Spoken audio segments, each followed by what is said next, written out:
Está en la línea el ex representante de Morena en el INE y actual presidente de la Cámara de Diputados, Sergio Gutiérrez Luna. Ayer lo entrevistamos sobre la controversia constitucional que interpuso, porque dijo, no, el INE no puede decir que pospone la consulta, porque no puede brincarse la ley.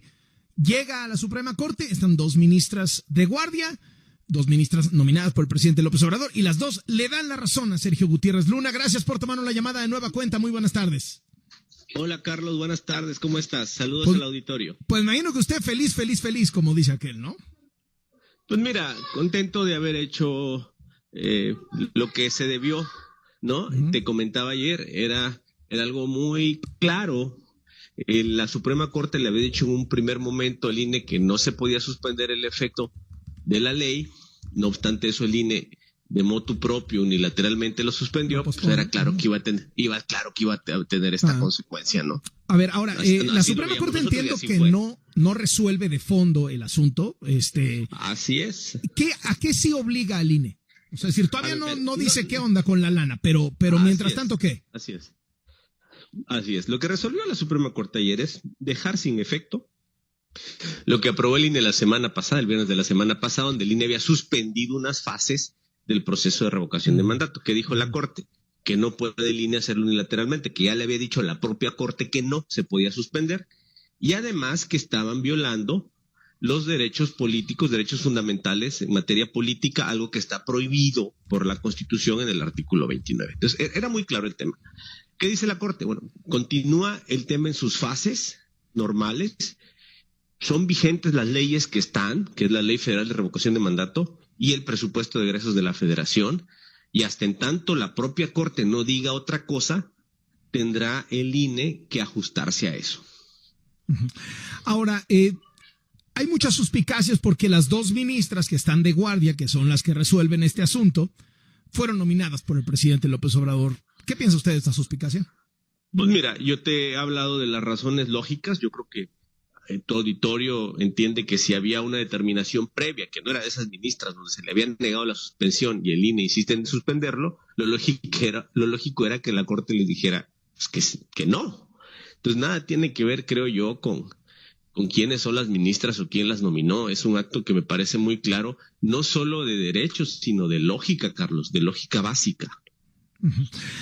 El INE tiene 1,500 millones, pero dice que necesita 4,000. ¿Se vale que organice la consulta solo con esos 1,500 millones y que instale solo un tercio de las casillas?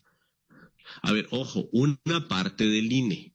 Hay otros consejeros, como por ejemplo, yo he escuchado a la consejera Carla Humphrey, que trae algunas ideas, algunas propuestas para que cueste menos, para eficientar algunos procesos. ¿Qué te diría yo a partir de lo que se resolvió ayer? Que el INE debiera hacer una pausa para, con mucha responsabilidad, ya no estar en la cerrazón hacer los ajustes necesarios, escuchar algunas propuestas que tienen consejeros de la propia institución. No estoy diciendo la Cámara, no estoy diciendo los partidos, estoy hablando de consejeros que están en el INE, que tienen algunas propuestas para eficientar los procesos, para ahorrar, para ver de qué manera pueden hacerse las cosas no tan onerosas como lo pretende otro grupo de consejeros, pero que sí sean de la magnitud, de la importancia y de la trascendencia como lo ordena la ley. Yo creo que eso debiera estar haciendo el INE ahorita. Uh-huh. Usted se lanza a denunciar a los 6 consejeros que votaron a favor de la posposición. ¿Por qué esto? No es que me lance, es la obligación que yo tengo, una obligación jurídica. Al resolver esto, estamos ante un desacato a la ley, ante un desacato a una resolución de la Corte, y la posible comisión de ilícitos para mí me implica una obligación de hacerlo del conocimiento del Ministerio Público Federal y del órgano interno de control del INE. De no hacerlo yo, estaría yo incurriendo en una responsabilidad. Tengo la obligación de hacerlo. Ayer entrevistaba yo a Jorge Romero, el coordinador del PAN ahí en la Cámara de Diputados, y me decía, a ver, Sergio Gutiérrez Luna tiene que desempeñarse como presidente de la Cámara. No es el coordinador de Morena, ese es Ignacio Mier. Él es el presidente de la Cámara, él nos tiene que representar a todos, morenistas y no morenistas. ¿Por qué no anda tan activo con el decretazo de López Obrador, que también es ponerse por encima de las leyes que emanan del Congreso? ¿Por qué no denuncia también a López Obrador por este decretazo? ¿Qué le contesta a usted? Mira, el tema de ese decreto es un decreto que jurídicamente está dirigido a instancias internas del gobierno federal, que no tiene incidencia ni afectación ni agravio respecto de la Cámara de Diputados. Cosa muy diferente en el otro caso, que hay que decirlo claramente, hay una parte que se nos olvida. El INE demandó a la Cámara de Diputados. Nosotros somos parte de un procedimiento que inició con una demanda del INE. No es que ande yo de oficioso. El INE nos demandó en un primer momento y yo tengo que defender a la Cámara. Soy el representante legal. No puedo no defenderla. No es una intimidación a los consejeros que posiblemente ejercieron su derecho al voto y a opinar y a estar en desacuerdo con este asunto. ¿No está el gobierno morenista, el Estado morenista, desde la presidencia con las declaraciones de López Obrador, desde la Suprema Corte con 2 nominadas, desde el Congreso con usted como un destacadísimo y poderoso morenista, intimidando a los consejeros del INE? Mira, yo creo que hay que ir desmenuzando cada una de esas afirmaciones que hace. En el caso de las ministras, pues ya te di una explicación yo argumentativa, lógica, creo que es bastante sustentada de por qué se tomó esa determinación.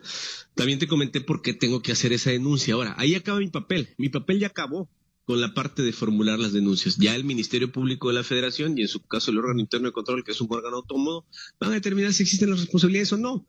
Si no existen, pues qué bueno. Y si existen, pues tendrán que seguir los cauces jurídicos también. Estamos en un Estado de Derecho.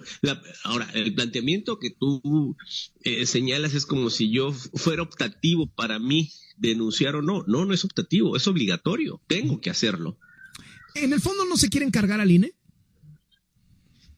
Fíjate que no, lo que se quiere es hacer una consulta respetando la ley, una ley que aprobamos en la Cámara de Diputados y en el Senado de la República, una ley que además tiene un antecedente, Carlos. Cuando yo era representante ante el INE, justamente lo mencionaste, ¿sí? El INE decía que no había ley. Efectivamente no había ley, estamos en una omisión legislativa.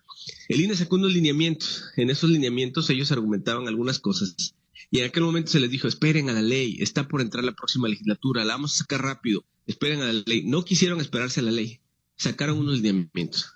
Luego aprobamos la ley. Cuando aprobamos la ley no les gustó, Carlos, y empezaron con el problema de que querían a fuerza una app.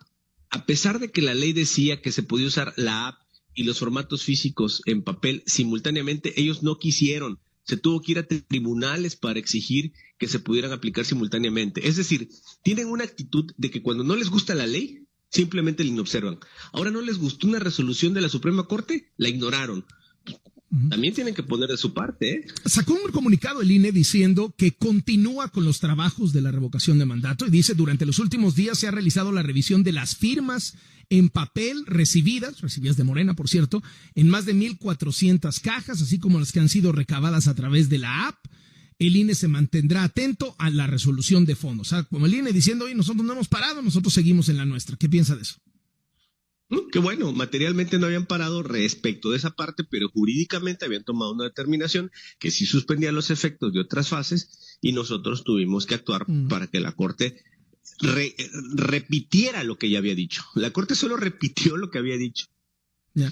Oye, me debe de ayer una respuesta sobre el asunto de José Manuel Río Virgen allá en Veracruz. ¿Usted como veracruzano? Sí, cómo no.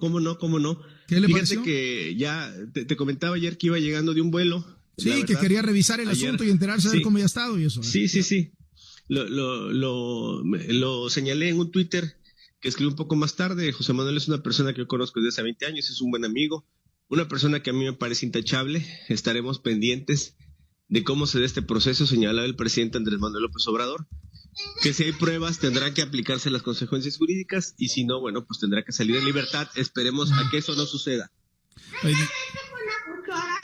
Dile que me aguantas un segundito y le hago una pregunta más a tu papá, corazón. Sí, aquí está. Quiere que le ¿Cómo se llama? ¿Cómo se llama? Víctor. Saludos. Víctor. Saludos, Hola. Víctor. Oye, Víctor. Soy Carlos. ¿Cómo estás? ¿Me escuchas ahí, Víctor? ¿Pero rico? Ah, sí. Me gusta muchísimo. ¿Ya te acabaste el tuyo o qué? Ya se fue por allá con su pelota. Bueno, vino a lo que vino, pues, ¿no? O sea, esos son operadores políticos, si no pedazos. Llegó, quiere dulce, se llevó su pelón, se fue, se acabó. Más de esos. Oye, pues, obviamente en estas temporadas de descanso. Una última pregunta, diputado. Sí, ¿Es abuso de poder del gobernador Cuitlahua García? Mira, es muy difícil pronunciarse sobre asuntos jurisdiccionales que uno desconoce. Yo desconozco las pruebas, desconozco los elementos, no sé qué hay detrás, porque es un expediente, eso lo conocen las partes. Lo que yo te diría es que se apela a que sea un tratamiento justo y que se apliquen los principios de debido proceso, ¿no? Eso es lo que... Y no solo en ese caso, en cualquier caso debe ser así. Entonces esperemos a que todo salga bien. Yo así lo deseo. Uh-huh. Muchísimas gracias por estos minutos, Sergio Gutiérrez Luna, presidente de la Cámara de Diputados y quien interpuso esta controversia constitucional que hizo ayer a las ministras de la Corte decir que el INE siga en lo que resolvemos de fondo el asunto. Gracias y buenas tardes.